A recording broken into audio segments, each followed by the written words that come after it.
Hello, Auto Assets here. Just giving you a walk around of this Range Rover Vogue SE. Quite a high spec on this car, and I'll try and go around everything as best I can.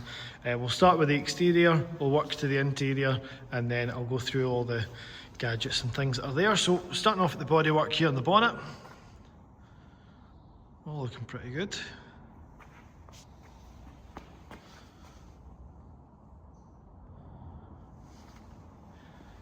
It's got a heated windscreen, which is always quite handy. Pirelli tyres on all four corners. And you've got the puddle lights that show in the dark as well, so you don't step on anything you shouldn't.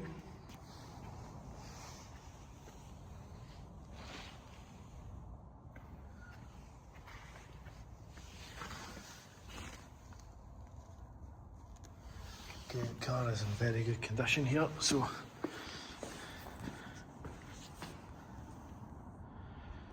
part of the exterior, I'll just quickly show you this. Just opening up the boot. It does have a tow bar, which you can put away if you don't need it. Just takes a wee second to pop through it.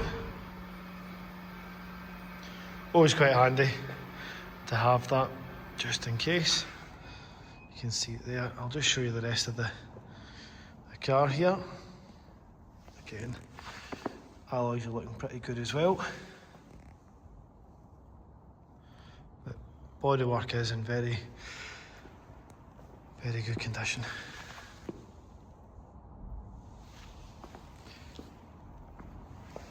Okay, let's move on to the interior. So we'll start the interior here right at the back. Just open this up. In typical Range Rover fashion, we've got the split boot, fully electric, so you don't need to worry about anything there. I'll just pop that tow bar away. You can see it just pops away nice and easy. Should you ever need to, the back seats here are split, so you've got your 60/40, and you can lower the seats here with the buttons. And then once you're kind of finished with that, you can actually put them back up as well. Quite handy. If you're anything like me, I like to keep the seats up just in case, so saves you kind of going back in. Once you close the bit at the top here, you'll actually close the full unit as well. Let's move into the back. Loads of space in here. You've got interior mood lights, which you can change the colour of. Nice mahogany features, and you can adjust the seats here as well. Plenty of room should you need to put anything in the way. Duckets here, and you've got a couple of lighters. Now the car's actually never really been used at the back, and it's still got the cellophane on the front of it. It's not really going into focus, but you can hopefully see a bit of it there. Heated seats on the rear as well. And a nice centre console, which has got this here, and a little storage area. Quite nice to have. We'll move over to the passenger seat.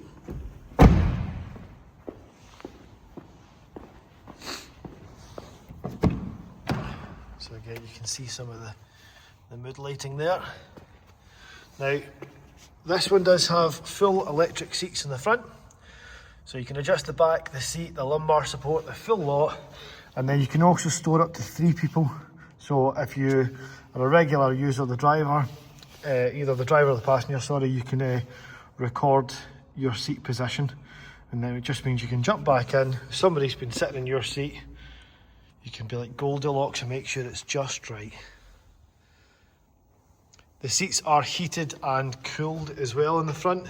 They're just heated on the back, but heated and cooled seats on the front here. Let's jump over to the driver's seat.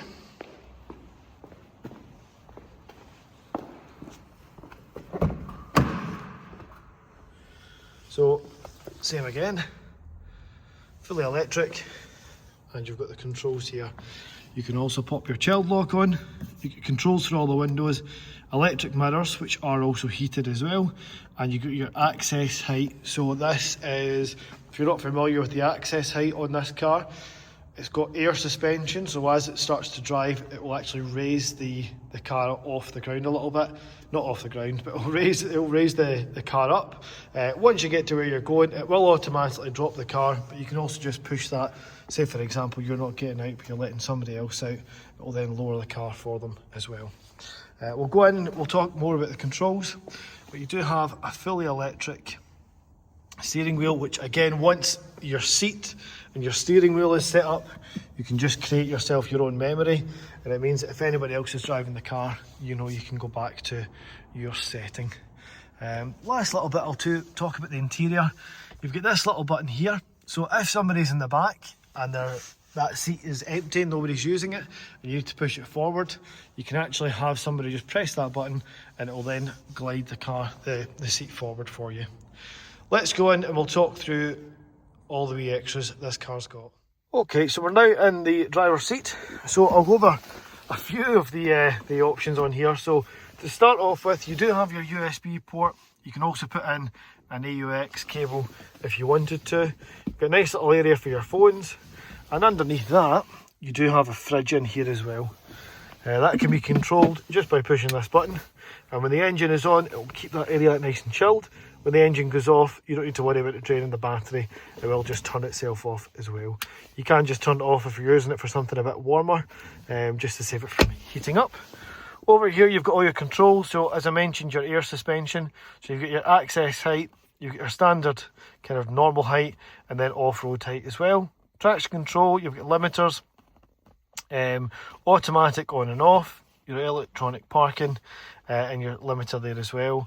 You've also got a few of the other controls on here. So the car is usually in automatic, and when it's in that mode, it will then determine what riding mode or driving mode it will be in at that point. If you wanted to change it, you just push the button down and alter it around as you want to. Cup holders here, and again a little cigarette lighter which still has the cellophane on it. To push that back, that will close over quite nicely. We'll just start the engine up here.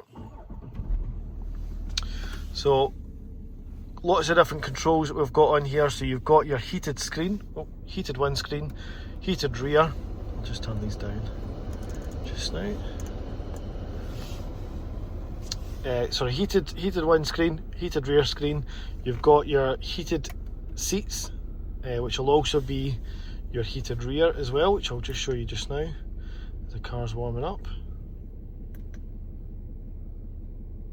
There we go. So in your front seats here, nice and easy. If you want the heated seats on, you just press that. You can then also choose your seat zone. So if you want just the back of your seat warm, that's fine. If you want just the base, no problem. If you want both, you've got the option there as well. You can then also put them on cooled seats. So if it is a nice warm day, not a problem for yourself. And it's the same controls for the other passenger. If you want to see the rear seats, same again, you can just control them. The middle seat doesn't get any heat, but the other two do. Aside from that, you've got your automatic climate control here, which you can mess about with in here. I usually leave it on the sync option, and it just means if I'm in the car myself, I know I'm good to go. Now, the car also does come with a lot of entertainment, shall we say. So you've got, if you needed to, you've got the parking cameras, which is always quite handy. Pop that back. The next thing I'll chat to you about is your entertainment. So it's currently on the radio section, but it also does have TV built in. So if you press this button here, you've got your channel list, and you can sort of go through whoever you want to listen to. So say you wanted something on channel 4, for example, you can then do that, load that up, and it will start to play whatever's on the telly at the time. If the passenger wants to continue watching it whilst you're driving, you press this button here, which will then put the car into what's called dual view TV. And basically when the car's stopped, you'll be able to see it. when you're sitting at the passenger's angle, they'll still be able to see it, but when you're driving the car over here, you'll have your sat nav or whatever else you want on the screen. Very clever bit of technology. You've also got in here the Range Rover headphones. So this basically allows you to connect to the entertainment system. So for example, you can see a bit of the screen there, so that's on the dual zone. So there's channel 4 for the passenger, and then over here I'm seeing the controls. So it just allows the passenger to watch whatever they want. You can then also connect these up, which will allow the passenger to listen to that, and say I wanted to listen to a podcast whilst I was driving, I would then be able to do that through the sound system of the car. The sound system's also the upgraded one. Very good sound system, I have to say. And I'll go through the controls here as well. So this is just your controls for your audio system. So volume up and down, left and right. You can go into your menu, take calls, and you've got your mode. So what do you want to listen to? Radio, Bluetooth, whatever. You've got your cruise control over here. Really easy to use. It's adaptive cruise control as well. So it will go forward and back depending on the car in front once you've got your set. Heated steering wheel as well. And you've got automatic lights, automatic wipers. We're currently on, you'll see there at the bottom, we're on the access mode, which is this one. So if I push this button here, it's kind of hard to see or show you, but normal height has been selected and we are raising. I don't know if I'll try it again. I'll go into the off-road mode. If you watch the lights, you might see it just raising slightly.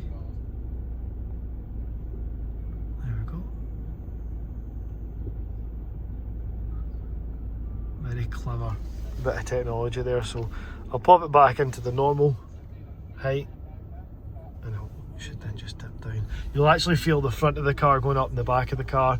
Very clever. We've also got the panoramic roof, which can be closed over if you do wish to have a bit of privacy as well. And there we have it. We've got the Range Rover Vogue SE, an absolutely fantastic car. Lots and lots of kit in here. Any questions you've got about the car, please let me know. I'm going to go back to watching Channel 4. Thanks very much. Speak to you soon.